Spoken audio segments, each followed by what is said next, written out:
Hello everyone, I am Arjun ST, Assistant Professor, Department of Mechanical Engineering at Rovini College of Engineering and Technology.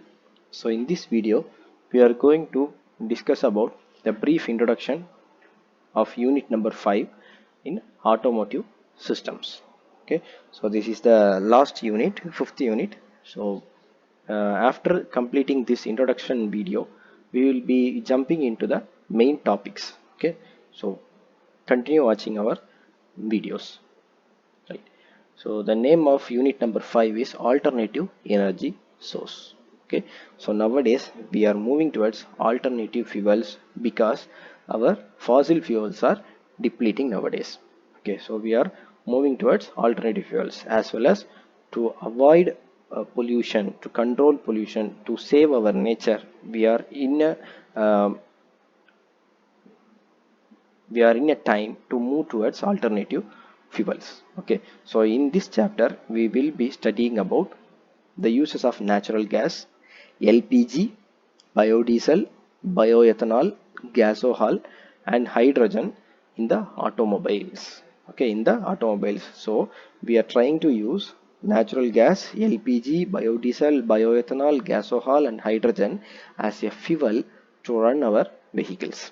So, okay, these are some of the alternative fuels. So using these we will be studying how these fuels can be used in the automobiles, or if there any engine modifications needed if we use these fuels or not. So we will be discussing about all those things in this unit. Okay, that is the engine modifications required. Okay, after that we'll be studying about the performance, combustion and emission characteristics of the engine while using these alternative fuels. Okay, so nowadays in fossil fuels we are getting some output, right? The power or the emission pollution, right? That is the emission, performance. So we are getting those output.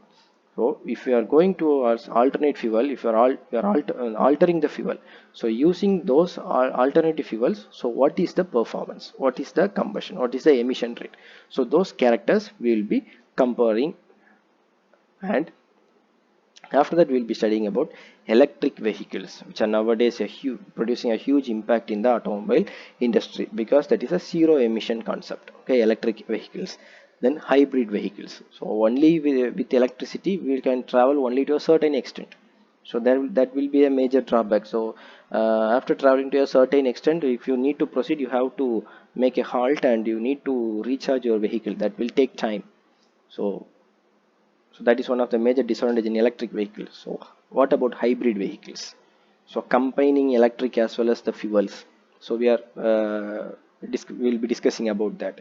Then about the fuel cells, and after that we'll be studying about the fuel cells. And then we will discuss something called the turbocharger. Nowadays in majority of the diesel engines, uh, it plays one of the integral role. Okay, nowadays in majority of the diesel engines there is a turbocharger. Without turbocharger diesel engine, there is only limited engines are produced. So that plays a major a vital role to control the emission as well as produce effectiveness, okay, efficiency. So we will be discussing everything about in this unit number 5. Okay, so the course outcome of the unit number 5 is, after successful completion of this course, the students will be able to select the possible alternative source of energy for the internal combustion engine. Okay, due to the combustion engine or the modifications made in the combustion engine, our students can select the possible alternative source. Okay, so first one is natural gas. So about natural gas, everything about all the alternative fuels, we will be discussing everything in detail in the upcoming videos. Now I have given the typical compositions in the natural gas. In the natural gas, it is the name itself says it is available in the nature. The gas is available in the nature.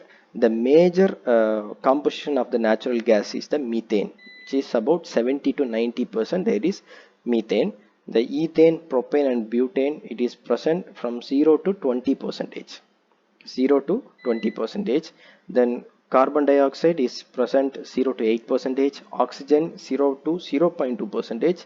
nitrogen 0 to 5 percentage, hydrogen sulfide 0 to 5 percentage, and rage gases, that is very minute levels. Okay, so by combining all these components, the natural gas is obtained in the nature itself. So we are trying to use this natural gas as a fuel for automobile. So how we can use it, how it is, how is the efficiency of this gas, we'll be discussing everything in the upcoming video.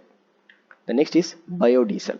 This has also played a major role nowadays. That is not very much effectively, I think so. From the oil crops, we'll get the seed extraction.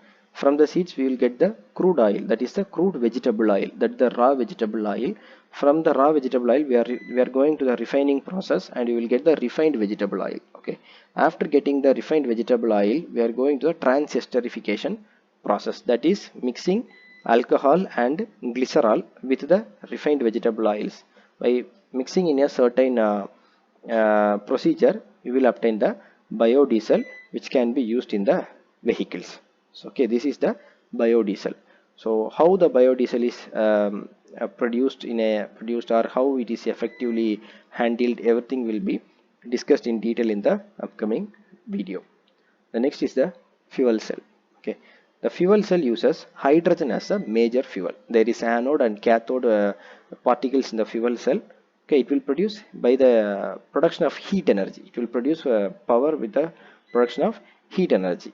The entire working process, entire engine modifications needed, if any, will be discussed in detail in the upcoming videos.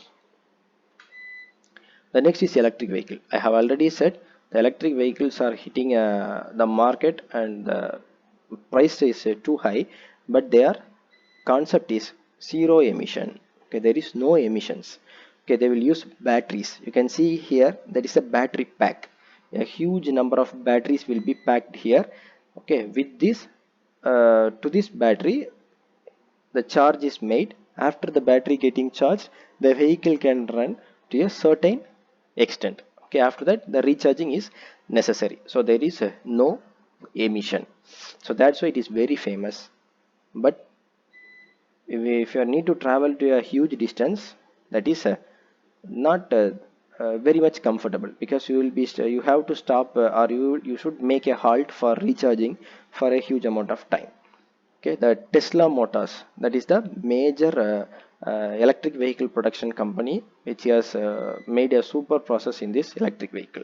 The operation, working principle, construction, everything will be discussed in detail in the upcoming videos. And finally, the turbocharger. So I have already said, nowadays in all the majority of diesel engines, you are having turbocharger.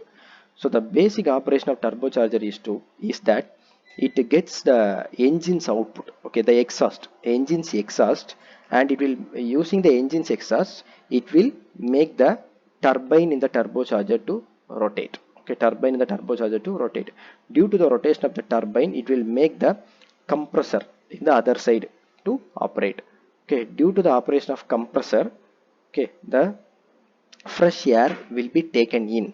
Okay, fresh air will be taken in, and the compressed fresh air will be given into the engine, because in diesel engine, the air fuel mixture, okay, it will be compressed to a high value, and due to the production of heat energy, the fuels get injected and the combustion happens. Okay, so the process of the turbocharger is to preheat the air, and it gives a preheated high pressure air into the engine, so that the efficiency of the fuel will be increased. So that is the major operation of the turbocharger.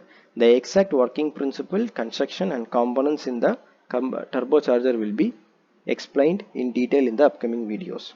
So these are the sources of the images which I have used in this presentation. So catch you soon in the upcoming videos. So in the upcoming videos, we will be discussing about each and every topics and each and every components in the automobile in a detailed manner. So thank you.